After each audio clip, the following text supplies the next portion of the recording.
So, okay. Carrie, you're next on my screen. Hi, Carrie Rose Tomo from the Center for Access and Disability at Malloy University, and the program is called Connect right now. We had a summer trial last summer. We're expected to go in the summer again, but not ready for the fall. So we're kind of in, not really transition. We're in infancy. It's great to have you here. And yeah, Lindsay mentioned after you say your name and institution, drop it in the chat. And that way people can go back and make sure they've remembered where you're from. Jane, you are next on my screen. You're muted. Now I know. Yes. Hi. I'm Jane Thierfeld Brown from College Autism Spectrum. Great. Good to see you. Eliza. Unmute. Hi, I'm Eliza Green. I'm from the University of Arkansas, the Autism Support Program, and we're also about 12 years old. Oh, great. Great. Some of our the OG programs that we have. Beth.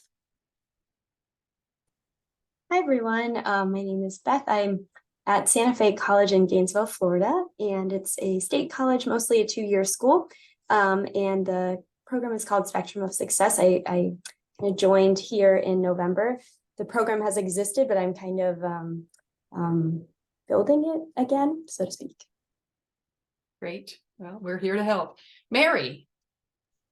Hi, I'm Mary Reagan. I'm from the University of West Florida. Our program is Argo's Autism Program. It has been in existence for quite a few years. I am new to the program as of August, so it is one of my job duties, and I'm enjoying it so much. I came to the conference last fall and got to meet a lot of people, so it was fantastic. And we're just ending, doing some kind of end of semester events right now, and then gearing up for we always do an early arrivals program in the fall, so for our new students. Wonderful. Good to see you again. Karen.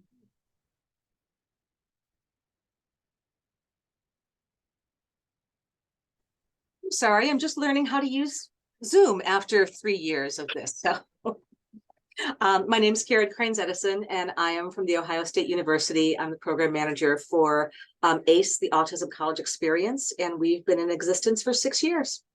Wonderful.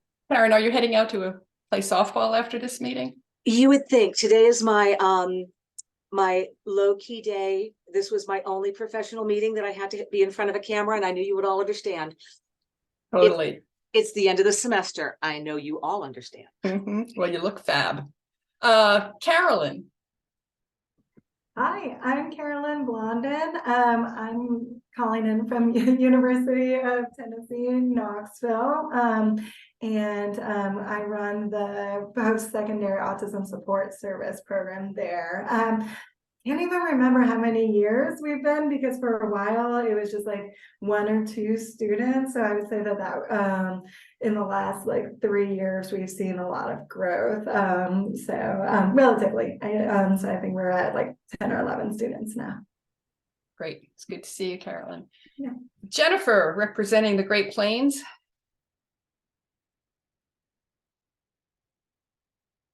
Is that me? Yeah. Are those not the Great Plains out there? I'm in the mountains. Okay, well, those. I grew up in Saskatchewan. I know the Great Plains. So Okay. I'm Jennifer Schofer-Clausen. I'm from the University of Montana, and I'm the director of the Mosaic program, which runs on a wing and a prayer every year. And we've been doing this for, which is me, I've been doing this for 11 years. Great, good to see you. Lindsay. Hey everybody, Lindsay Hill from Michigan State University. I am a disability services provider as well as the program director of the BOND program, and we've been around for about 12 years. It seems like a pattern. Because that was a big time for the starting of programs. Tom. I'm Tom Beeson with Clemson University in Clemson, South Carolina, with the Clemson Spectrum program. And I guess we're finishing up our 4th year. Great. Matt. Hi, everyone. Matt Siegel from Emory University. I direct our program, Emory Oaks, and we've been around, I guess, officially for 2 years and unofficially some years before that. But we'll claim two, so we can be on the younger side of things. Great. Michaela. Hi everyone, I'm Michaela. I'm actually an undergraduate student researcher. I'm working with autism disclosure in higher ed right now, but I'm at the University of Delaware. Great. It is so good to have you here. Thank you for agreeing to join us and talk about some of your work. Ricardo. Yeah, I'm Ricardo Flores from Cal Berkeley. I work for the Career Center out here for students with disabilities. And we focus specifically with Spectrum at Cal. That's one of our student groups that includes folks on the autism spectrum. Great. Good to see you again. Nina. Hello, I'm Nina Tobin. I'm the Assistant Director of Disability Access and Inclusion at the University of Rhode Island and the leader of the START URI program. Great. Good to see you. Sydney. Hi, I'm Sydney. I'm with Bridge to Independence at Nicholls State University. I'm the skill specialist currently, but in August I'll be director of the program. We've been doing it for 6 years now. We have a degree pathway, so for students with autism, and we have a certificate pathway for students with intellectual disabilities. Great. Well, it's great to have you here, and congratulations on that promotion. Thank you. You're welcome. Lori, or Lackles Phone, as we like to call you. Hi, I'm Lori Eccles. I'm the director of the Spectrum Support Program at RIT. Good to hear you. Thanks. Felicitas. Hello, good afternoon. I'm Felicitas Go by Feli. I'm from UC Riverside out here in sunny Southern California. I led the neurodiversity programs since 2018. However, my role has changed. I'm a case manager now. So I am trying to stay active in this group so I can still continue within the campus community in a different role. So I don't know where I'm going to be, but thank you for allowing me to be in this space and continue to be in this space. Yes, please do stay. Kendra. Kendra Evans. I work with Lackles Phone over at Rochester Institute of Technology, and I coordinate the neurodiverse hiring initiative here. Great. Good to see your photo. Jess. Hi, everybody. I'm Jess Monahan from Spectrum Scholars. I'm actually a researcher over there, and I am dropping in on your call today because an undergraduate that I'm working with, Michaela, who introduced analysis, we're launching a survey in probably the fall that looks at disability disclosure and different factors around why students disclose and choose not to disclose. So we thought this would be a great opportunity to kind of hear what programs are seeing as we prepare to launch that study. Great, thanks. And thanks for suggesting that you both join us. Clara? Hi, I'm an undergraduate at Berkeley, and I'm Ricardo Flores's assistant. So I'm just here to take notes. Oh, great. Good to have you here. Taylor. Hi, good afternoon, everyone. Thanks for having me. I'm the program director for the CASE program at Texas Tech University, and it's great to be here. Good to see you. Emily? Hi, everyone. I'm assistant director at St. Mary's College and excited to be here. Great. And Emmanuel. Hello, everyone. This is Emmanuel from Austin Peay State University, and I'm happy to be here. Great. Did I miss anybody? Just wave, or I think okay. Well, it is great to have you all. And I have a couple of things that I just wanted to mention. Mary mentioned the summit, and you are, about to be inundated with months of promotional information from us about the summit in October. If you haven't been to a college autism summit, you got to come. It's a really fun group of people. It's in Nashville at Vanderbilt University, October 18th to 20th. watch this listserv for more information. The call for programs is open. If you have something really interesting going on or something that you want to discuss, the call for programs is the way to go. And if you go to the CAN website, you can click right into the Summit website. A couple of interesting things that we will be doing this year.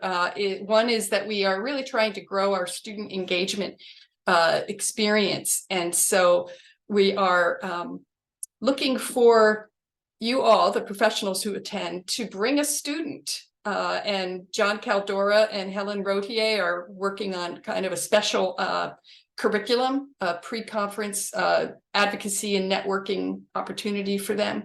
I'm trying to secure some funding to help defray their costs. We will go with a pretty low registration rate for them and hoping that some sponsors will step up. But, you know, we're excited to have the students who are often on the receiving end of a lot of your work talk about their experiences at the summit. Another thing that we're going to have is a special pre-conference breakfast session for program leaders like yourselves. That'll be right before things start on Wednesday, the 18th. And that was based on a request from you all to get more time together. So we're going to have a sort of special, like 2 or 3 hour block of time with that's being coordinated by a group of directors. I see Tom is here. A few other folks, maybe Emily. So stay tuned on that. So every year we do a pre-conference session that's called Building Blocks for Starting a New Program. Lori Ackles, Jane Therfield Brown have led this for us. It always, we always fill it with about 50 people who are trying to get programs kind of up and running or take them to the next level. So we're going to be doing that again. And that's, people talk about that as just being a really critical part of their development in the early days of their program, who's kind of launching it from the perspective of people who've really had that experience themselves. But sometimes people say, well, I can't come to the summit and I really want that information. So we figured this out, Jane and Lori and I, and we've got something new called Square One, launching a neurodiversity campus-based autism program. And so basically, Jane and Lori are taking the curriculum that they do at the summit and kind of placing it into 3 chunks over the course of a week, and it's going to be virtual in June. You'll see more information about that on this listserv. You know, obviously, this is not a group that needs to come to a week-long series on starting a new program. But I think that you probably know people who would really benefit from this, who are not on our listserv and not on our mailing list. So if you know of people trying to get get a program launched, put them in touch with us and suggest that this is a really good, inexpensive way to get excellent content without having to leave the comfort of your own home or office. Okay, so lots of cool things going on with Summit and College Autism Network, and I so appreciate the response that I always get when I send something out on this listserv. So disclosure. This topic comes up often in discussions on other topics, and people often say, yeah, you know, we really need to talk about that, or can we have a conversation about disclosure, because it's really kind of puzzling me, and I need to talk with some folks about it. So I put it out there, and a number of you responded and said, absolutely, please talk about this. And then Jess Monahan, who is a terrific researcher in our field, said, hey, I'm kind of working on this with a student, and can we come to your call? And I said, well, come and tell us what you and your student are working on, and maybe that's a good kind of launching point for this conversation. And I'm also going to drop in the chat a link to a document that has some of those comments that I put on the listserv that came in from you about like, here's what I'm thinking about and here's why disclosure is important. And so you can, and then I put some questions at the top that I thought might be relevant.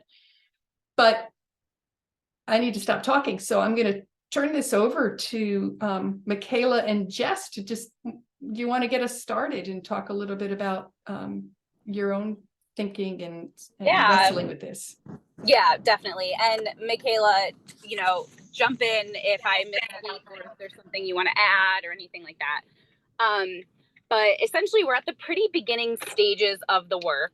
Michaela joined me last semester as just kind of a volunteer who was interested in doing some work on our campus around faculty development, specifically looking at creating videos using student voices to train our faculty. So having autistic students go on camera and say, hey, this is what really works well. This is what I wish people didn't do. And we launched it this fall, and Michaela's doing an independent study with me. And we heard crickets from students on our campus who are otherwise pretty loud advocates. And so we got in touch with a couple of them who were interested in the project until they realized that we were asking them to go on camera and say that they were autistic and talk about their experiences. And the message was, it's not safe to do that. And UD is a pretty inclusive place for the most part. We don't typically have students really feeling ostracized. I mean, it happens, but I think UD is a fairly inclusive place. So essentially our students were like, listen, there's too much power in faculty and I don't want to go on video talking about this and it having a negative impact on me. And so Michaela's running the project. I said, Michaela, what do you want to do here? Like, we can try and format the trainings in a different way or do audio only, those kinds of things. And she said, no, like there's a problem around safety and disclosure and comfortability, and we need to explore that. And so we pivoted really quickly. And Michaela has been working on looking at the literature around disclosure in higher education and putting together a survey that examines some of the factors that make students more likely or not likely to disclose, and how we can kind of best support those students. So I wish we had more to actually share right now, but hopefully we will come the fall. And yeah, that's kind of where we're at. Shockingly, there's not a lot of literature. There is some, but it's a lot of it qualitative in nature, which is amazing. I'm typically a qualitative researcher. I love that. But I think we're at the point in the literature where we need to start quantifying it and trying to get a better understanding of how these things are impacted by different factors.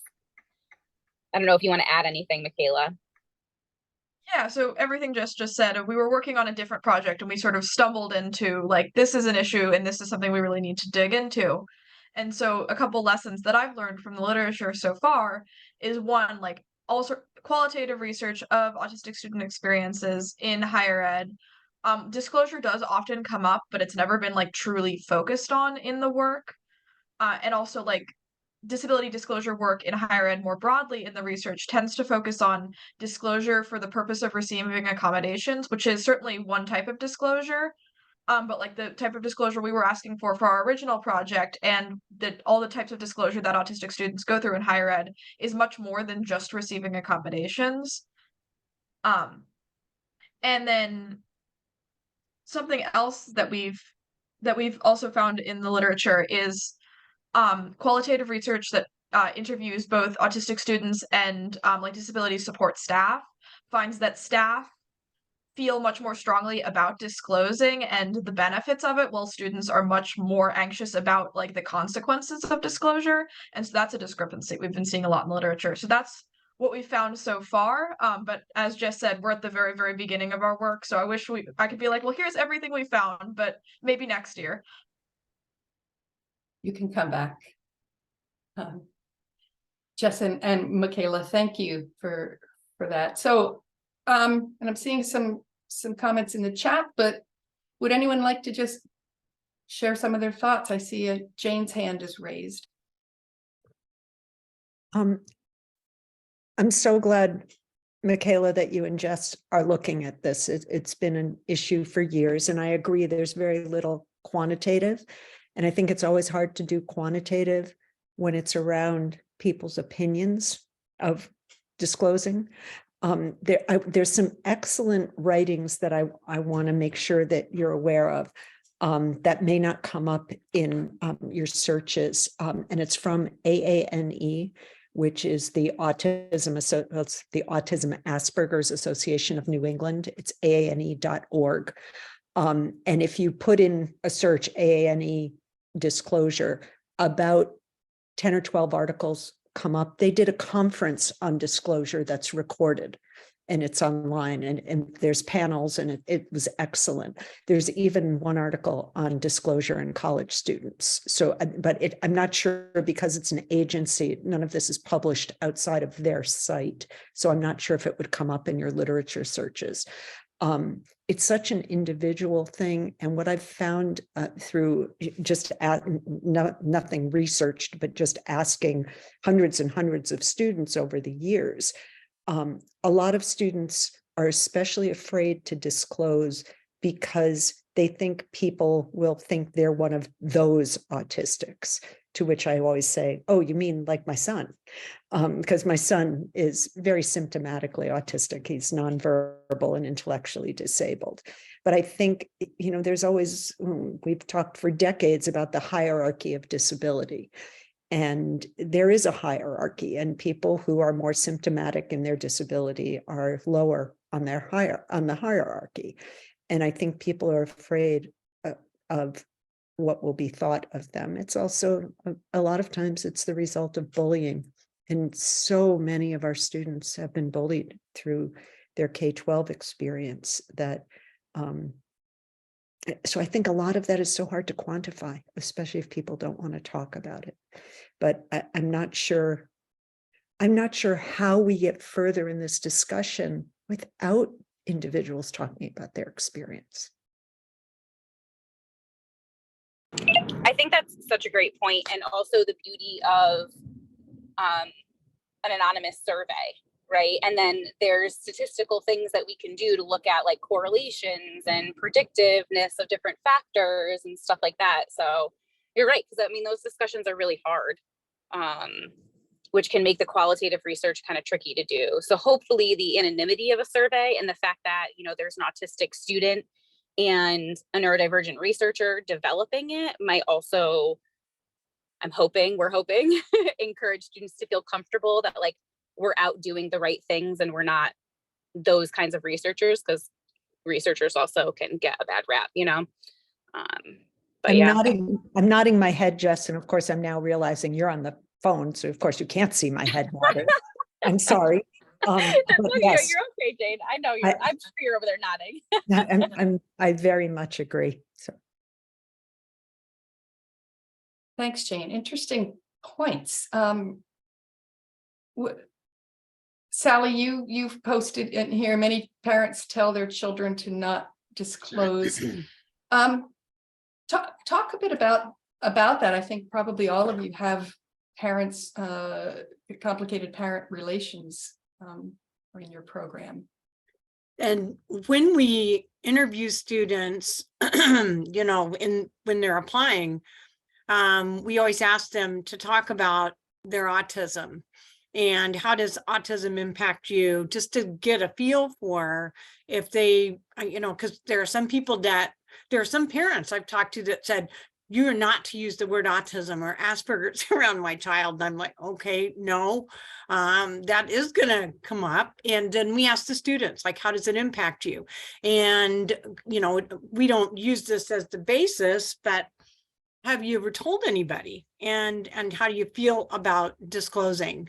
And it's you get a mixed bag, but you get it heavy on that. Well, the doctor, the psychiatrist that diagnosed me told my parents to never, ever let me tell anybody, or my parents have told me not to.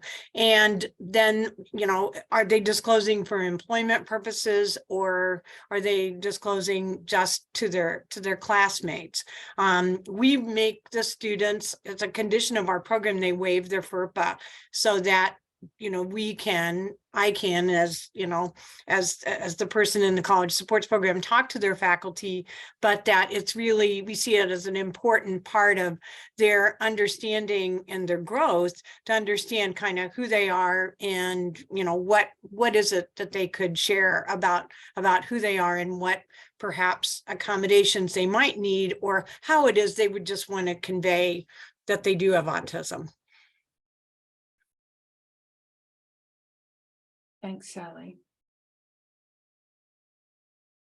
Other thoughts, having heard that, what are some of the things you're puzzling over?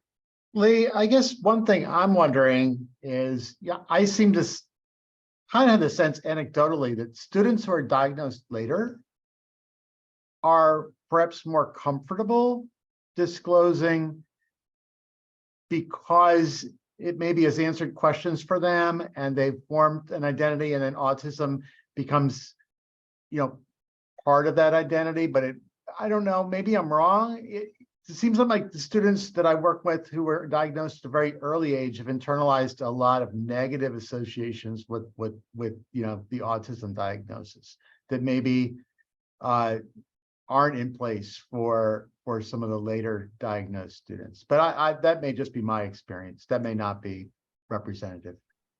Yeah, Tom, I'll pop on. This is Karen. Oh, I am on.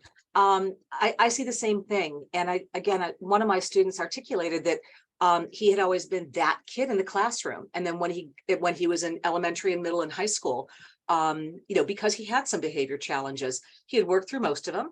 And he didn't want to be that kid when he came to campus. So it was very difficult for him to disclose.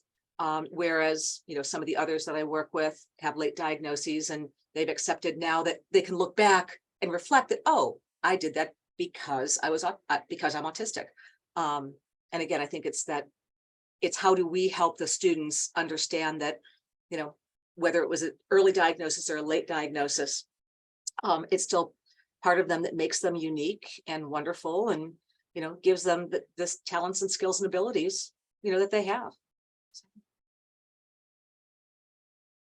I wanted to just jump in because on that note, I've met with 2 students recently who were later diagnosed, and they actually sought out their diagnoses kind of through friends, maybe saying, hey, you know, maybe you're neurodivergent too, and already had more of a positive identity about that. So I think it is a very interesting trend. I think you're both noticing. I noticed it as well.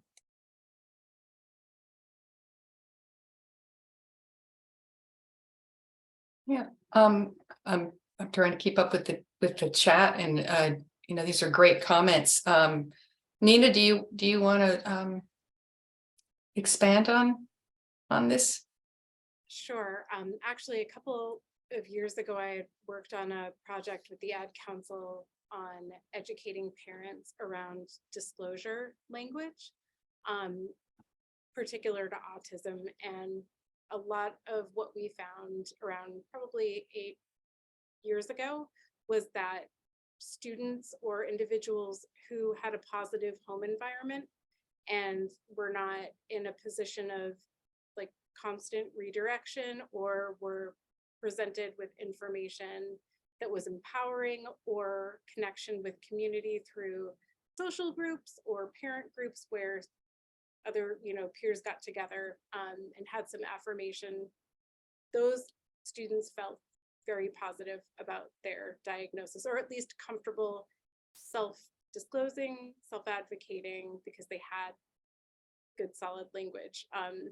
The other thing too that we noticed at that time was that when students had good self-advocacy language, the response from other people, even if they weren't familiar with the individual or autism, was that it was largely a positive experience because the student could accurately ask for what they knew.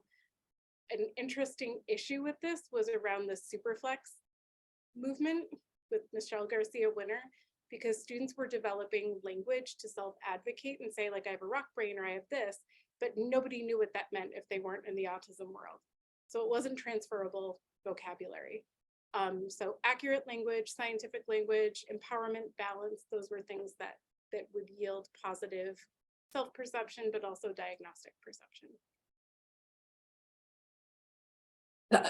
That's kind of mind-blowing, right? I'm just pondering that. I think it's intuitively obvious, right, that any student growing up in an environment where their identity is supported and acknowledged in a positive way is going to stand a much better chance of taking that into the world. But this idea of Michelle Garcia Winner's language being kind of a secret language, right? And so it doesn't have the power of advocacy. Many of my students specifically despise that language because of the negative impact it had in communications with peers and in trying to use it outside of a social skills environment, which is really heartbreaking. It's so interesting to link that to our discussions about social skills curriculums and some of the resistance that we encounter when our students are given yet another opportunity to learn how to mask or be more neurotypical. Matt, I don't want to lose track of your comment up here because it's also pretty interesting. Do you want to expand on this a bit? Happy to, but I noticed Jennifer's got her hand raised. Do you want to jump in, Jennifer? Yes, please do, Jennifer. Sorry, I didn't see that. Thanks, Matt. No, actually, how about Matt, you go first and then I'll ask my question. Okay, Matt. You go. No, I'll go. No. Okay. No, I think,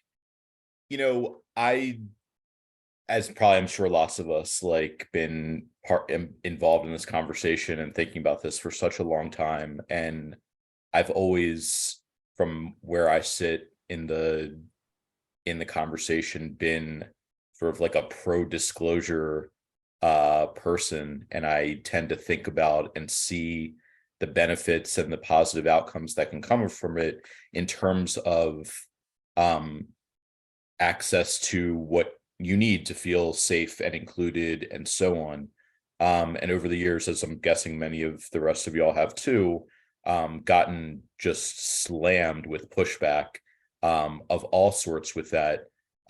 Because for every good example that I have, someone has either a counter legitimate real life, real world example or a fear about it that's created from the stigma that we're all talking about with this. And several years ago, one of my colleagues reframed things in a really nice way for me, at least, in thinking about disclosure as a tool or a strategy, and thinking about if you need something, if you have a goal, you have an outcome you're trying to achieve, does sharing that you're autistic, does sharing your diagnosis, or even, I think in many cases, it doesn't have to be the diagnostic label. It can be something more of a soft disclosure, a more implied disclosure, and something along those lines. Does it get you what you need? And so I think all of us do that in certain contexts when we're being our own self-advocates for whatever it might be. And just rethinking about it in that way has always really helped me when I'm engaging with students around that issue. The thing that breaks my heart more than anything are the examples when students are fearful of disclosing in whatever context that they may be in, and then it almost works in reverse because they have not disclosed, because they've not added that context of their diagnosis or some of the things that either they struggle with or make them different or whatever it might be. Then they end up being excluded or treated worse or treated differently or misunderstood. Those are the moments that I find so heartbreaking, and this sort of tool or strategy perspective Doesn't work all the time, doesn't land all the time, but I tend to find that resonates a bit. Fascinating. Thanks, Matt. Jennifer?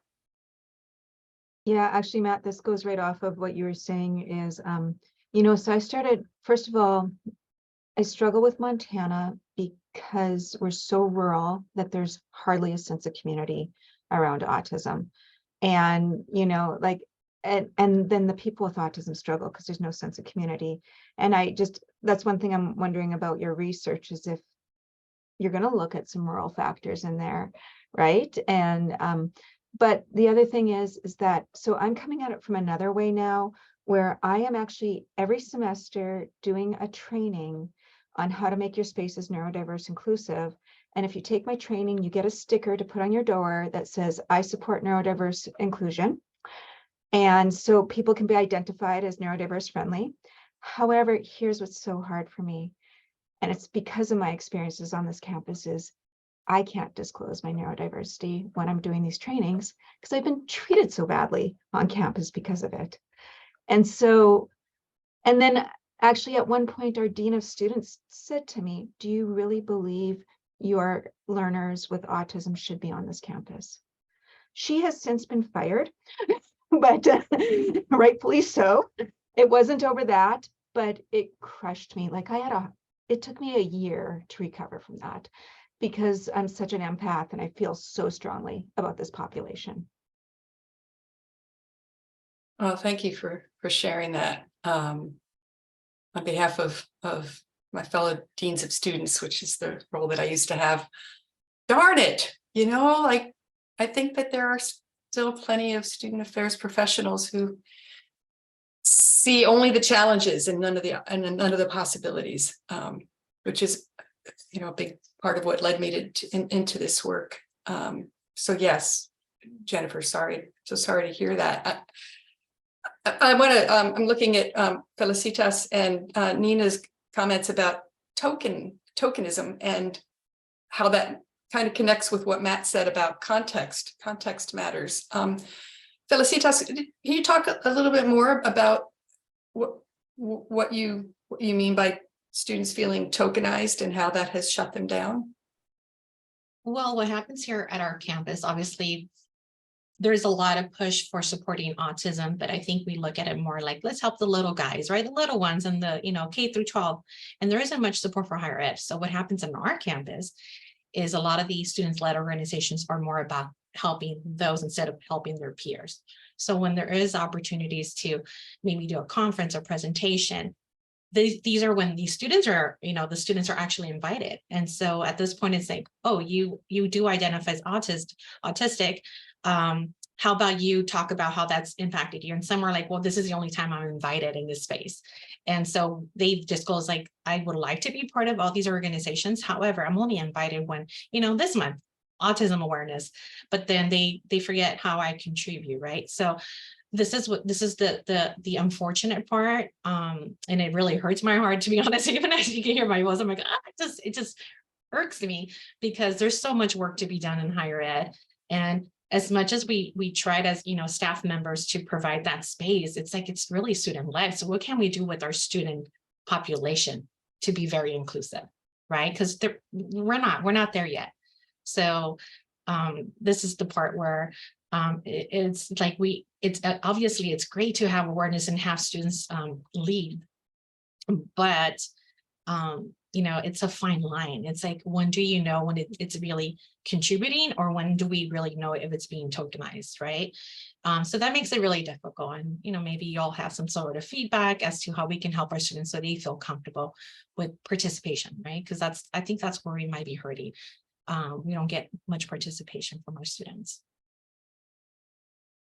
Thank you. I had my hand raised earlier. Sorry, I put it down. Oh, go ahead, Beth. But I just wanted to kind of come back to something Michaela had mentioned earlier that I think is so interesting. And that is this view of students that something is not safe to do, right? And what does safety, what's playing into that?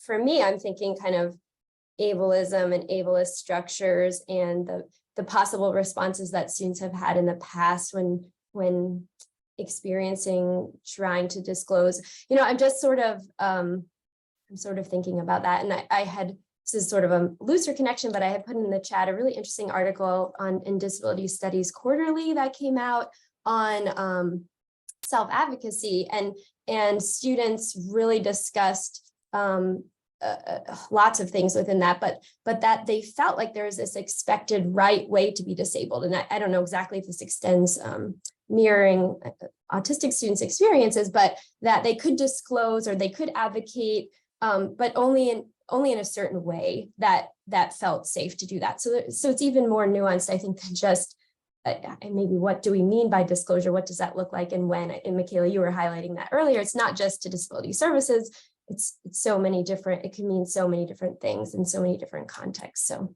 yeah, so lots of thoughts having. Thanks, Beth. Tom? Oh, thanks, Lee. So there were two thoughts I was having. You know, one is one of the things that I tend to work with students on is kind of making sure they realize that telling someone they're autistic isn't actually very helpful, right? Because autism is so different in different people. And so really, if they're thinking about disclosing, maybe they should think about it in terms of being able to explain to people what their needs are in a particular setting, right? What their needs are from an instructor, or what their needs are from friends, or from a internship supervisor. And maybe needs isn't quite the right word, but you know, what benefits them, what helps them, what are they, you know, what's unique about them that might be needed in that relationship. And then the other thing is, I think it's also worth considering that, you know, autism, whether we see it as a disorder or a difference, is communication based. And we're often asking students to do something that they may not be particularly skilled with at. And so, you know, there's a real need to teach the skill if we're going to expect them to do it well. So I don't know, preach to the choir, I know, but. Well, and that's something I think that parents have to reckon with, right? Because, you know, parents know that they're sending their child out into a world that doesn't necessarily value who they are or understand who they are, and putting the child in charge of communicating to that world who they are and what makes them unique and what their needs are. Other thoughts or responses anyone would like to share? Leah, I just want to jump in with one other thought, because you know, I am not autistic, and from a where do I sort of sit in this conversation space, I think there's a lot of identity that I don't hold that makes this sort of uncomfortable for me to suggest what to do, how to do, not to do, and so on with things. But I know for me, one thing that I do feel comfortable doing is really modeling being appreciative and safe and all those other things that come with it when someone does disclose to me, or if I'm doing trainings for other faculty groups and so on, sort of modeling the importance of receiving someone's disclosure in a really positive and affirming way. And I just wanted to share that, I think I'm sure it's intuitive to everyone, but just to kind of like state it for this group as an action for any of the roles that we all play, to just model that behavior in the way that's another opportunity to sort of change some of the context and cultures that we find ourselves in, so that some of these god awful examples of being stigmatized and ostracized and so on stop happening. Thanks, Matt. You know, I'm struck by Jane's comment in the chat about, we heard those comments in 1998, 99. And so that the former dean of students in me does tend to look back over my career in that role and think about the ways in which other students with other marginalized identities have made their presence known or struggled with finding a place on campus. And so, you know, if we go back to some of the earliest efforts to integrate, you know, to bring students of color onto campus. You know, I was at a small college in Michigan as director of student activities and watched what was sort of a textbook disaster unfold when there was just a determination made that, oh, we need more students of color, Black students, African-American students. They was the lingo at the time. But, you know, a campus completely unprepared for what that meant. And I think that was repeated on a lot of campuses. And that has changed. I think we've seen LGBTQ students find safer places on campus to disclose that part of their identity. I wonder in what ways you see similarities or differences for the autistic community or the neurodivergent community. How is their experience of disclosing their identity like everybody else's? How is it like some others? And how is it like no other group? And that's not a rhetorical question. I'd love to hear your thoughts on that.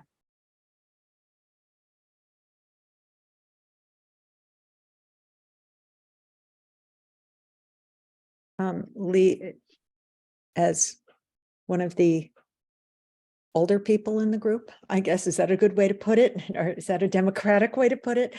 I'm thinking way back to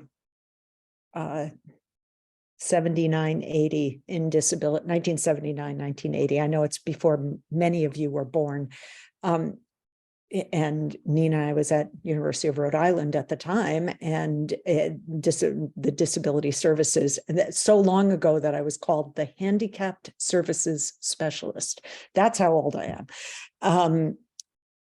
And I remember the dean of nursing coming in and saying to me, when I had asked for an accommodation in the nursing department for a student, and the dean of nursing came to my office, closed the door, and said, let me make myself perfectly clear. There will never be a nurse with a learning disability. And that was, and she said, and I will not be saying that to you again, and left my office. You know, I think for a lot of students for years, disclosing a learning disability was just shameful. And that was, you know, for a very long time. Now it's like, oh, you have a learning disability, you know, so I think things get assimilated into our environment. Lee, I think you may remember for many years, we had those upside down triangles that said ally, which meant that we were a safe office for LGBT. At the time, it was just LGBT people. We didn't have the other letters in the acronym. And I think it was Beth who said that you had something now for a neurodiverse safe space. I think it was Beth. Or Jennifer? Jennifer? Was it Jennifer? I'm sorry. You've got the sticker? Was that you, Jennifer, that said you have a sticker for, okay. I love that idea because I think sometimes that's the kind of thing we need, because I remember, oh, exactly. Yep. The infinity symbol. Right. And a lot of us had, you know, years ago, again, you know, when the whole LGBT idea on campus was coming more to the fore. And I think a lot of times that's what we need, because honestly, in 98 and 99, it was at the AHEAD conference that people were saying to Lori Wolf and I, come on, you two, people with autism can't go to college, you know, and that I know it still happens in places. I'd like to think it happens less, but I'm a realist. I know it's still happening. It's just disappointing to hear. I'm so sorry, Jennifer. Lee, in relation to your question, I don't have an answer yet. I'm thinking, but it reminds me that the neurodivergent population, who's that comprised of, right? So like some people that you speak to it's autism and ADHD. Some people you speak to, it's all kinds of other conditions. And so, which makes sense in relation to the definition of what neurodivergent is, right? So I understand that. But I guess I'm just thinking like my wheels are spinning, because if we're talking about what makes autism distinctly different from other conditions, that's really interesting, because we're seeing this trend towards more neurodiversity and neurodivergent affirming practices, right? So are we somehow leaving out autistic folks because we're lumping them in with a wide range of other disabilities? Anyway, I don't have an answer. I just like my wheels are spinning. It's a huge issue for us. Some of you probably have seen that, a graphic of like, the neurodiversity umbrella, and it's, an umbrella, and under it is about 22 different diagnoses, everything from, schizoaffective disorder to autism to dyscalculia. And it always brings up that question of like, well, if we're everything to everybody, we end up being nothing to no one, right? Like how do we start to discern in a meaningful way? Because otherwise responses are useless, right? Responding to somebody who has autism versus someone who's got a diagnosis of schizophrenia versus, dysgraphia, 3 entirely different sets of needs. Nina, I see your hand up.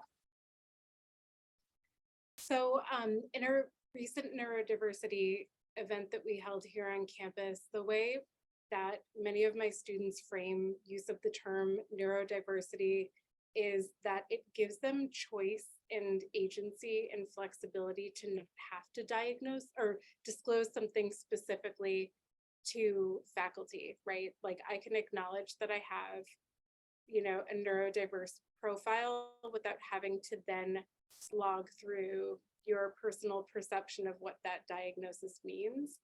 So I know that a lot of students are using it in an empowering manner and viewing it as not removing anything from their autistic identity, but giving them the flexibility to disclose without having to do more emotional labor. Oh, that's really interesting.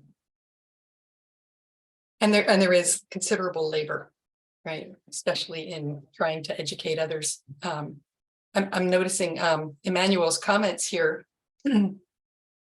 Having students who don't really know a lot about autism and the role that probably many of you are in to educate students who haven't who haven't grown up in a community or a family where there was a lot of either positive affirmation or just a lot of information shared. I remember talking with a student I was working with who said that she discovered a book, Raising a Child with Autism or something like that, on her in a box in her parents' library, and she kind of held it up and like, oh, she was an only child. She was like, uh-oh, and went to her mother and said, is this about me? And, and her mother, much to her credit, said, it's time to have a talk. But, how do you undo some of what's been done? How do you add to what they've already learned?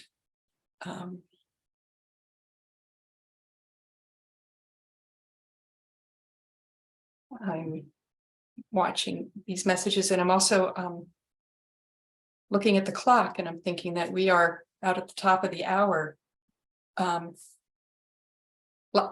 Lots of really great issues. Questions, comments.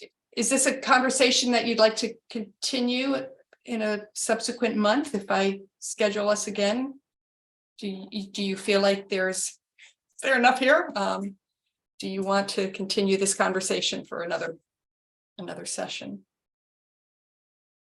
seeing a couple. Yeah, I love part two, and I love the idea of bringing in student voices of this too, just going back to the earlier idea of the conference, the summit having more students. Not that we want to tokenize them or put them on the spotlight here, but how can we get more input from them on this too? I love that idea.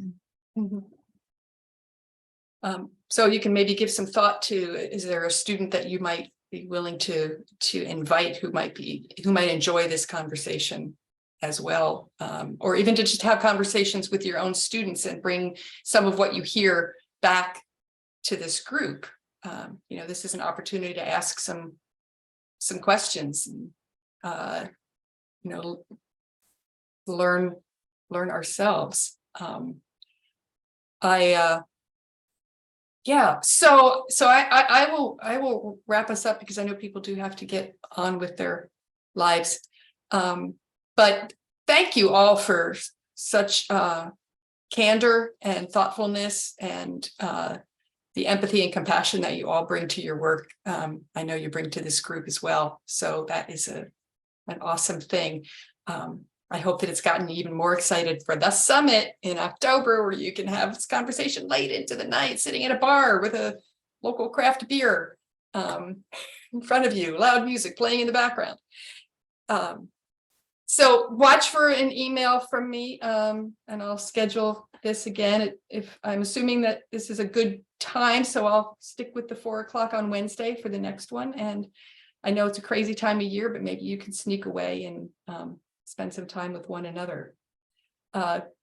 Sally, great to have you here for your first call. Really wonderful to have you. And Michaela, thank you so much. I think you and Jess have your work cut out for you, but we're really excited to be part of that and can't wait to hear more. So take care, everybody, and we will see you soon.